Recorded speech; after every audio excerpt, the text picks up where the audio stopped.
আসসালামু আলাইকুম। ওয়ালাইকুম আসসালাম। স্যার ভালো আছেন? স্যার আমি আব্দুল জলিল বলছিলাম, এনসিবির আহ্বায়ক, গালফাটাঙ্গা উপজেলা। জি জি বলুন।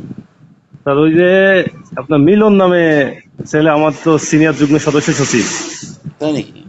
জি স্যার। মিলন বলতে যে কালকে যে জেল হইলো সেই মিলন? জি জি। ও তাই? হ্যাঁ আমার সিনিয়র, আমি আপনার ফোন দিছি কয়েকবার, হয়তো আপনি বিজি ছিলেন। ও এটা তো জানতাম না, সে তো এরকম কিছু বলেনি। জি জি, আমার আমার এনসিপির অফিসে সিনিয়র। আমার অফিসে এসে সবসময় দালালি করে, বুঝতে পারছেন?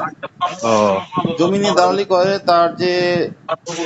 তার যে এই যে কম্পিউটার দোকান, সে আমাদের কথা বলে 8-10 হাজার করে মানুষের কাছ থেকে নেয়, নিয়ে নিয়ে সে নামজারি ব্যবসা করে, বুঝতে পারছেন? বুঝতে পারছি। এটা আপনি এলাকায় খোঁজ নিয়ে দেখেন ঘটনা সত্য কিনা।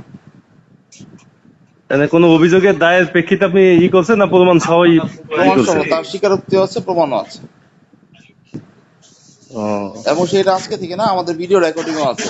সে দীর্ঘদিন যাবত এরকম করছে। আমরা এর আগে 2বার তাকে সতর্ক করেছি যে বয়স যেহেতু কম, ভাই তুমি এগুলো করো না, এগুলো ভালো কাজ না, তুমি অন্য কিছু করো। তাকে 2বার সতর্ক করা হয়েছে, তাকে জিজ্ঞেস করে দেখেন। ও, যদি অভিযুক্ত থাকে এখন তো আর কি করার। জি, জি।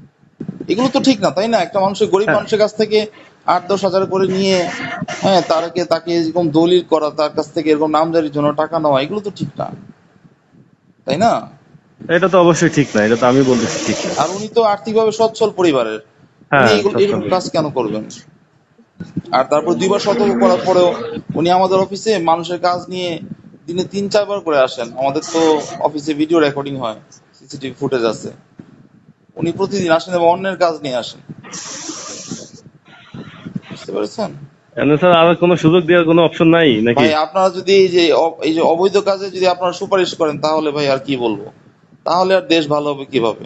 অবশ্যই, এটা তো আমি বলি না, আমার দলেরও সিনিয়র যুগ্ম সদস্য এই সচিব দল আমার। টল বাদ দেন, আগে আগে দেখেন যে মানুষটা ভালো কিনা, কাজটা সঠিক কিনা, এটা দেখেন। দল মানুষ পরে। তো মানুষ তো আমি আপনার খারাপ, সেরকম হয়তো কিছু খারাপ কাজের সাথে লিপ্ত, কিন্তু ম্যান হিসেবে সে অতটা না, হয়তো খারাপ কাজের সাথে লিপ্ত হয়ে গেছে এখন এরকম। এখন হচ্ছে এখন যদি আমার এই যে আশেপাশের দোকানগুলো যদি টাকা নেয় আমার কথা বলে, তখন তো আমার বদনাম হয়, আমাকে তো এগুলো থামাতে হ্যাঁ হবে। অবশ্যই অবশ্যই।